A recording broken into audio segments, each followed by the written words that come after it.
نحمده ونصلی علی رسولہ الکریم اما بعد۔ محترم حاضرین، بزرگ و دوستو اور میرے عزیز ساتھیوں،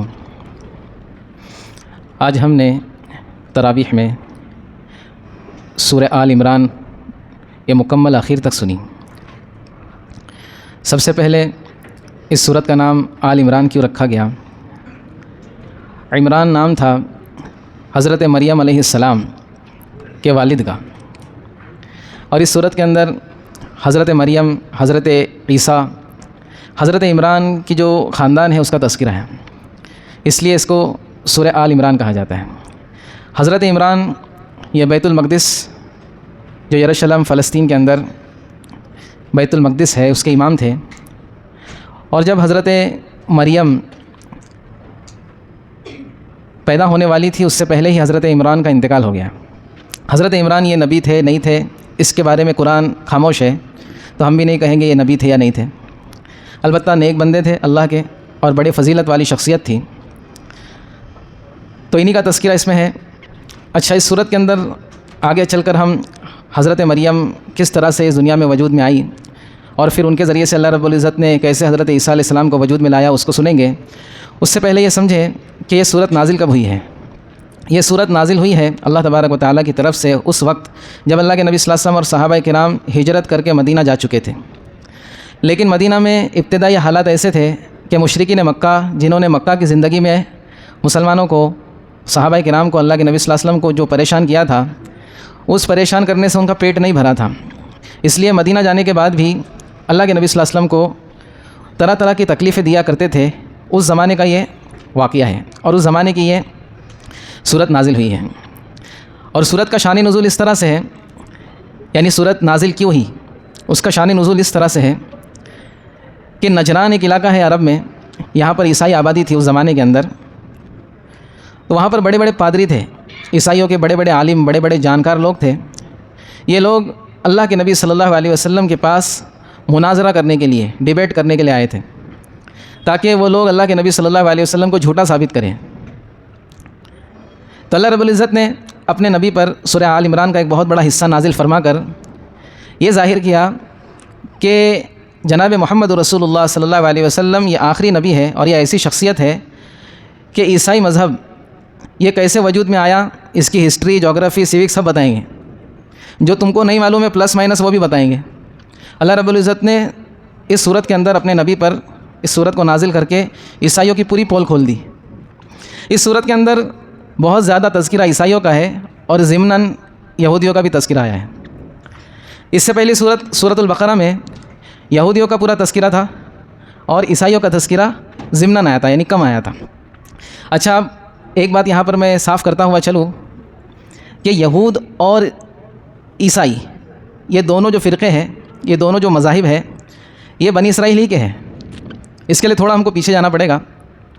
حضرت ابراہیم علیہ السلام، جن کو ابو الانبیاء کہا جاتا ہے، یعنی ان کے بعد جتنے بھی انبیاء کرام اس دنیا میں آئے ہیں یہ سب انہی کی نسل سے پیدا ہوئے ہیں۔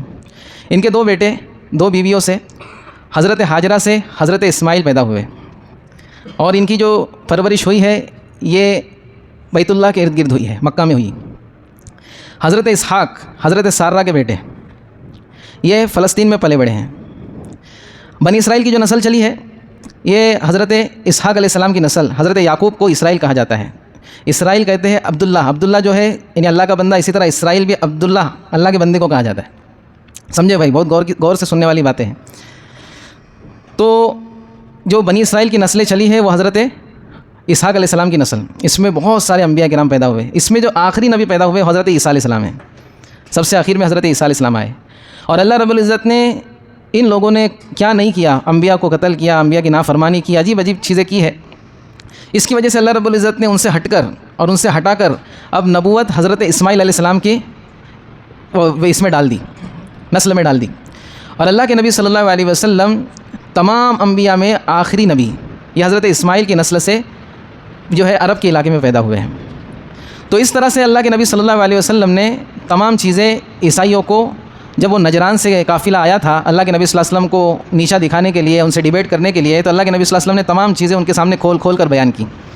اللہ کے نبی صلی اللہ علیہ وسلم نے حضرت مریم کی پیدائش بھی بتائی جو حضرت عیسیٰ علیہ السلام کی امی ہیں، کہ تمہیں معلوم ہے حضرت مریم کی پیدائش کیسے ہوئی؟ کہ حضرت مریم کی امی جان حضرت عمران کی بیوی، انہوں نے اللہ رب العزت سے دل میں وعدہ کیا کہ اللہ رب العزت میں تو یہ چاہتی ہوں اور میں یہ سمجھتی ہوں کہ مجھے بیٹا ہونے والا ہے، اور میں اس کو تیرے لیے وقف کرتی ہوں، یہ دین کی خدمت کرے گا۔ یہاں پر علماء اور مفسرین نے ایک نقطہ بیان کیا کہ ماؤں کے اندر یہ جذبے ہونا چاہیے کہ ہم اپنے بیٹے کو یا ہماری جو بھی نسل کے اندر پیدا ہونے والا ہے اس کی پیدائش سے پہلے ہی دیندار بنانے کی کوشش ہونی چاہیے۔ اس میں عورتوں کے لیے بڑا سبق ہے۔ تو جب اللہ رب فرماتے ہیں کہ ہوئی بیٹی، چاہا تھا بیٹا پیدا ہوگا اور اللہ کے دین کے لیے اس کو وقف کر دوں گی، اللہ کے دین کی خدمت اور مدد کرے گا، تو کہنے لگی اللہ یہ تو بیٹی پیدا ہو گئی۔ تو اللہ رب العزت نے کہا کہ ٹھیک ہے بیٹی ہے، اور یہ بھی بات ہے کہ لیس الذکر کالانثی، مرد اور عورت، بیٹا اور بیٹی برابر نہیں ہو سکتے، لیکن یہ جو بیٹی ہے نا، یہ بیٹی ایسی تم کو ہم نے دی ہے کہ اس کے ذریعے سے اللہ رب العزت ایک ایسی شخصیت کو پیدا کرے گا جو بہت بڑی شخصیت ہوگی، یعنی حضرت عیسیٰ علیہ السلام۔ اور ایسا مرتبہ دیا حضرت مریم کو اللہ رب العزت نے کہ پورے قرآن مجید کے اندر کسی خاتون کا نام آیا ہے تو وہ حضرت مریم ہے۔ سمجھ میں آ رہی بات؟ تو مریم علیہ السلام کے بارے میں کہا۔ اچھا، دوسری بات، اللہ کے نبی صلی اللہ علیہ وسلم نے ان کو یہاں تک کہ بتایا کہ مریم علیہ السلام جب پیدا ہوئی ہے تو یہ یتیم تھی، ان کے والد نہیں تھے، اور پیدا ہوتے ہی ان کی والدہ کا بھی انتقال ہو گیا۔ اب مریم علیہ السلام پر نہ والد کا سایہ ہے نہ والدہ کا سایہ ہے، تو اس وقت مشورہ کیا گیا کہ مریم کی کفالت کون کرے گا؟ تو وہ خاندان میں نبی تھے، اس میں حضرت زکریا علیہ السلام ان کے خالو تھے حضرت مریم کے، تو حضرت زکریا علیہ السلام کے ذمے ان کی کفالت آئی۔ حضرت زکریا علیہ السلام نے ایک خاص کمرہ حضرت مریم کے لیے طے کیا کہ یہاں پر اس کی نشو و نما ہوگی، یہاں پر اس کی پرورش ہوگی۔ اللہ رب العزت قرآن مجید میں فرماتے ہیں کہ جب بھی زکریا وہاں پر جاتے تو دیکھتے کہ بے موسم کے پھل پڑے ہوئے ہیں، پورے فلسطین کے اندر جو پھل نہیں ہے، جو فروٹ نہیں ہے، وہ حضرت مریم کے پاس بند کمرے میں آ کر موجود ہے۔ اب حضرت زکریا کو بڑا تعجب ہو رہا ہے، یا مریم انا لکی ھذا، یہ پھل تیرے پاس کہاں سے آتے ہیں؟ تو حضرت مریم وہ شخصیت ہے کہ ان کی والدہ نے جو نیت کی تھی اس نیت پر وہ پوری اتری۔ نیت کے اثرات ہوتے ہیں۔ حضرت مریم کو اللہ رب العزت براہ راست پھل عطا فرماتے تھے، کہنے لگے ھذا من عند اللہ، یہ کوئی مارکیٹ سے اور کوئی بازار سے آئے ہوئے پھل نہیں ہے، یہ تو میرے رب نے براہ راست مجھے بھیجے ہیں، مارکیٹ میں جا کے دیکھو یہ پھل ہے کیا۔ تو حضرت زکریا کو ایک بات اس واقعے سے سمجھ میں آئی، وہ بہت بوڑھے ہو چکے تھے اور اولاد سے مایوس ہو چکے تھے، تو حضرت زکریا نے اللہ تبارک و تعالیٰ کی طرف متوجہ ہوئے اس واقعے سے، اور یہ سوچا انہوں نے کہ جو مریم کو بغیر موسم کے پھل دے سکتا ہے وہ مجھے بڑھاپے میں اولاد بھی دے سکتا ہے۔ تو حضرت زکریا نے دعا کی کہ اللہ رب العزت مجھے نیک اولاد دے، تو پھل دے سکتا ہے بغیر موسم کے، تو مجھے بڑھاپے کی حالت میں بچہ بھی دے سکتا ہے۔ تو پھر اللہ رب العزت نے اس دعا کو قبول کیا اور حضرت یحییٰ کی پیدائش ہوئی۔ تو اللہ کے نبی صلی اللہ علیہ وسلم نے عیسائیوں کو خالی عیسائیوں کی ہسٹری نہیں بتائی، حضرت مریم کی، حضرت زکریا کی، حضرت یحییٰ کی پوری کہانی سنائی۔ اب ان کی جو ناک پہ آ گئی بات کہ جو ہم کو نہیں معلوم ہے وہ بھی ان کو معلوم ہے، تو ہٹ دھرمی پہ آ گئے اور ماننے سے انکار کر دیا، بولے بات تو آپ کی صحیح ہے لیکن تھوڑی سمجھ میں نہیں آ رہی ہے۔ اب اللہ رب العزت نے اللہ کے نبی صلی اللہ علیہ وسلم نے جو آخری چیز تھی وہ ان کے سامنے رکھی، کیونکہ اللہ کے نبی صلی اللہ علیہ وسلم چاہتے تھے کہ ہر ایک کو ہدایت مل جائے، ہر ایک کو ہدایت مل جائے، ہر ایک کو یہ سمجھ میں آ جائے کہ میں آخری نبی ہوں، اور اس کو سمجھ میں آ رہا ہے تو ماننے والا بھی بن جائے۔ اللہ کے نبی صلی اللہ علیہ وسلم نے آخری چیز ان کے سامنے رکھی، چلو ٹھیک ہے، اتنی ساری چیزیں سن کر، اتنی ساری چیزوں کو میں نے تمہارے سامنے بیان کیا اور تمہیں بھی معلوم ہے کہ وہ سب باتیں سچ ہے، تم نے ابھی تک یہ نہیں کہا کہ محمد صلی اللہ علیہ وسلم جھوٹ بول رہے ہیں، تو ایک آخری چیز تمہارے سامنے رکھتا ہوں کہ تم ابھی بھی یہ سوچتے ہو کہ تم حق پر ہو، تو آؤ ہم ایک جگہ طے کرتے ہیں، وہاں پر تم اپنی بیوی بچوں کو لے کر آؤ، میں بھی اپنی بیوی بچوں کو لے کر آتا ہوں، میں فاطمہ کو لے کر آتا ہوں، میں علی کو لے کر آتا ہوں، سب کو لے کر آتا ہوں، اور ہم آپس میں یہ بات کریں گے کہ اگر میں حق پر ہوں تو اللہ رب العزت تم کو ہلاک کر دے، عذاب میں مبتلا کر دے، اور اگر میں حق پر نہیں ہوں، تم حق پر ہو، تو اللہ مجھے عذاب میں مبتلا کر دے۔ اس کو کہتے ہیں مباہلہ۔ تو پادری ڈر گئے، کہنے لگے حق پہ تو ہم ہے ہی نہیں، خالی ہٹ دھرمی کر رہے ہیں ہم، نہیں ہم نہیں کریں گے یہ سب۔ اللہ کے نبی صلی اللہ علیہ وسلم نے بعد میں ارشاد فرمایا اگر وہ مباہلہ کر لیتے، یہ بات مان جاتے اور وہ بول دیتے اپنی زبان سے، اور میں بھی اپنی زبان سے بول دیتا، تو وہ پوری وادی آگ سے بھر جاتی اور وہ سب جل جاتے ہیں۔ تو یہ اللہ کے نبی صلی اللہ علیہ وسلم کے برحق ہونے کی دلیل ہے، جس کو آج تک عیسائی پادری آج بھی مانتے ہیں، آج بھی وہ جانکار لوگ جو ہے وہ سمجھتے ہیں، اور کئی لوگ ایسے ہیں ماشاءاللہ کہ اللہ کا فضل ہے آج بھی بڑے بڑے پادری لوگ ایمان قبول کر رہے ہیں، آج بھی ایسے کئی لوگ ہیں، آپ دیکھیں گے سوشل میڈیا پہ بھی بہت ساری چیزیں آتی ہیں، اس میں سے کوئی غلط بھی ہوتی ہے، فیک بھی ہوتی ہے، کوئی اصلی بھی ہوتی ہے، بہت سارے لوگ ہیں جو حق شناس ہے، جو حق کو جاننا چاہتے ہیں، وہ اللہ کے نبی صلی اللہ علیہ وسلم کے 1400 سال بعد بھی آج اللہ کے نبی کی نبوت کو مان رہے ہیں۔ تو یہ چیز اللہ رب العزت نے اس میں صورت میں بتائی ہے۔ اسی طرح اس صورت میں دو اہم واقعات کو پیش کیا گیا ہے، ایک تو غزوہ بدر کا واقعہ، اس میں مختصر اس کو پیش کیا گیا ہے. آگے چل کے انشاءاللہ ہم غزوہ بدر کے واقعے کو سمجھیں گے. غزوہ احد کے واقعے کو بھی پیش کیا گیا ہے. مختصر میں ہم سمجھیں کہ غزوہ احد کیوں پیش آئی اور اس میں کیسے حالات بنے تھے, پھر انشاءاللہ ختم کریں گے. کیونکہ ہم نے غزوہ بدر کو بہت بار سنا ہے, غزوہ احد کو تفصیل سے نہیں سنا ہے, اس لیے اس سال انشاءاللہ غزوہ احد کو ہم سمجھ لیں. غزوہ احد یہ غزوہ بدر کے بعد ہوئی ہے. جب غزوہ بدر میں کفار کو بہت خطرناک شکست کا سامنا کرنا پڑا, کئی بڑے بڑے لوگ ابو جہل وغیرہ مارے گئے اور بڑے بڑے ان کے سردار قید ہو کر آئے, تو ان کی ناک کٹ گئی, ان کو بہت ذلت اٹھانی پڑی. تو ان لوگوں نے یہ طے کیا, جو بچ گئے جا کر کے طے کیا کہ ابھی ہم جو ہے آئندہ سال اور زیادہ طاقت کے ساتھ آئیں گے اور محمد صلی اللہ علیہ وسلم سے ایک آخری جنگ لڑیں گے اور اس میں سب مسلمانوں کو اور مدینے کو پورا ختم کر دیں گے. حضرت عباس جو اللہ کے نبی صلی اللہ علیہ وسلم کے چچا ہیں, یہ وہیں پر ان کے ساتھ تھے اور ابھی تک اپنے اسلام کا اظہار نہیں کیا تھا. اللہ کے نبی صلی اللہ علیہ وسلم کے پاس یہ خبریں بھیجتے رہتے تھے, تو اللہ کے نبی صلی اللہ علیہ وسلم کے پاس انہوں نے خبر بھیجی اور بہت جلد 5 دنوں کے اندر اندر وہ خبر مل گئی وہ زمانے کے حساب سے. اب اللہ کے نبی صلی اللہ علیہ وسلم نے پہلے تو عوام کو نہیں بتایا تاکہ لوگ ڈرے نہیں, کیونکہ ان لوگوں نے مدینہ پر حملہ کرنے کا سوچا تھا. تو اللہ کے نبی صلی اللہ علیہ وسلم نے پہلے لوگوں کو نہیں بتایا. پھر جو خاص لوگ تھے ان سے مشورہ کیا کہ کیا کرنا چاہیے. اس میں عبداللہ ابن ابی ابن سلول جو منافقین کا سردار تھا, وہ بھی اپنے آپ کو مسلمان جو لوگوں کو بتاتا میں مسلمان ہوں لیکن اندر کفر رکھتا تھا, اس سے بھی مشورہ کیا گیا, اس کو بھی تھوڑا بڑا پن دیا گیا. اس کو تو بڑا حسد تھا, بغض تھا اللہ کے نبی صلی اللہ علیہ وسلم سے, کیونکہ اللہ کے نبی صلی اللہ علیہ وسلم جب مدینہ میں آئے تھے اس سے پہلے اس کی تاج پوشی ہونے والی تھی, اس کو مدینہ کا بادشاہ بنایا جانے والا تھا, لیکن اللہ کے نبی صلی اللہ علیہ وسلم کے آنے کی وجہ سے اس کی بادشاہ چلی گئی, تو اس کو بہت بغض تھا اللہ کے نبی صلی اللہ علیہ وسلم سے. اب جو ہے اللہ کے نبی صلی اللہ علیہ وسلم نے جب مشورہ کیا کہ کیا کرنا چاہیے, تو بہت سارے صحابہ کی یہ رائے آئی کہ ہم مدینہ میں رہتے ہوئے دفاعی جنگ کریں گے, یعنی مدینہ میں ہی رہیں گے, ان کو حملہ کرنے تو ہم اس کا دفاع کریں گے. اللہ کے نبی صلی اللہ علیہ وسلم کی بھی یہی رائے بنی, لیکن حضرت حمزہ جو اللہ کے نبی صلی اللہ علیہ وسلم کے چچا تھے اور حضرت عمر کے ٹکر کے تھے, وہ بہت بہادر اور بہت زیادہ طاقتور, بہت بہترین جسم اللہ رب العزت نے ان کو عطا فرمایا تھا. تو وہ اللہ کے نبی جب یہ بات ہو گئی تو اللہ کے نبی صلی اللہ علیہ وسلم کے پاس آئے, کہنے لگے اے اللہ کے نبی صلی اللہ علیہ وسلم, چچا تھے نا, کہنے لگے کہ ہم کیوں ڈریں گے, ہم کیوں مدینہ میں رہ کر لڑیں گے, ہم باہر جائیں گے. اب چچا کی بات جو ہے اللہ کے نبی صلی اللہ علیہ وسلم نے کسی طرح سے مان لی.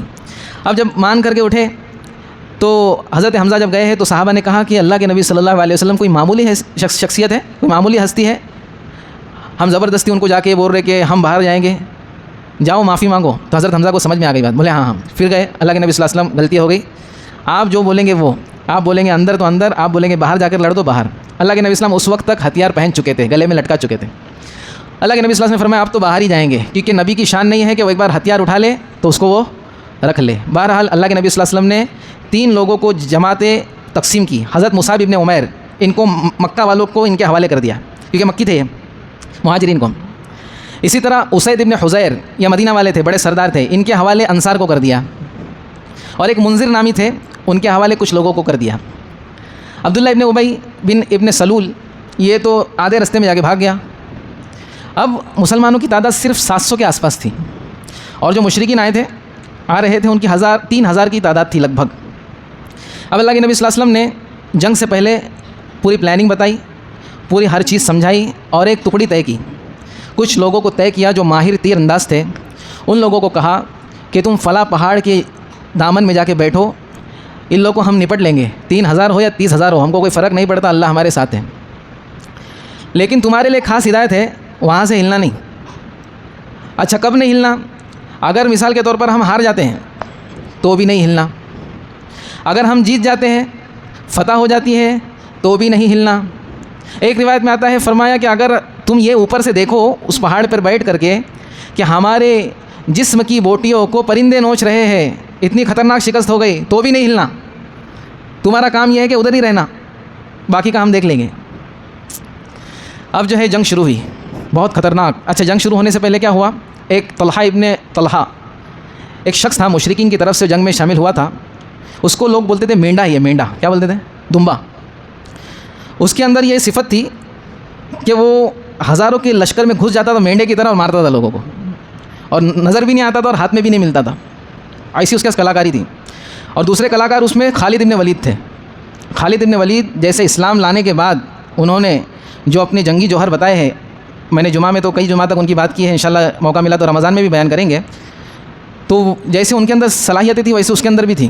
اب یہ اونٹ پر بیٹھا اور آ کر للکارنے لگا جنگ میدان احد میں کہ پہلے آؤ میرے سے لڑو. سب لوگ جو ہے ڈرنے لگے, بولے تو مائک ٹائسن دکھ رہا ہے, خطرناک ہے. حضرت زبیر رضی اللہ عنہ, حضرت زبیر آئے, بولے بات کرنے سے کچھ نہیں ہوتا. وہ اونٹ پہ ہی بیٹھا تھا, حضرت زبیر نے ایسی چھلانگ لگائی شیر کی طرح اور اس کی منڈی کاٹ دی. بولے تو بعد میں ہمارے پاس آئیں گا, پہلے تیرے کو ختم کر دیتے. اللہ کے نبی نے جب دیکھا تو اللہ کے نبی صلی اللہ علیہ وسلم اتنا خوش ہوئے. اللہ کے نبی نے تکبیر کہی, اللہ اکبر. اور پھر جو جنگ شروع ہوئی ہے گھماسان کی لڑائی, اور شروع میں جو ہے اللہ کے نبی صلی اللہ علیہ وسلم کے ساتھیوں نے, صحابہ نے ایسی جنگ لڑی ہے کہ مشرکین کی اتنی تعداد ہونے کے باوجود سب کے قدم پچھڑنے لگے, سب تفری ہو گئی, سب بھاگنے لگے اور بھاگ گئے. اب پورا میدان جنگ مسلمانوں کے ہاتھ میں ہے. اب خالد بن ولید پیچھے سے نکل گئے اور انتظار میں ہے کہ اب یہ جو ٹکڑی بیٹھی ہوئی ہے یہ کیا کرتی ہے.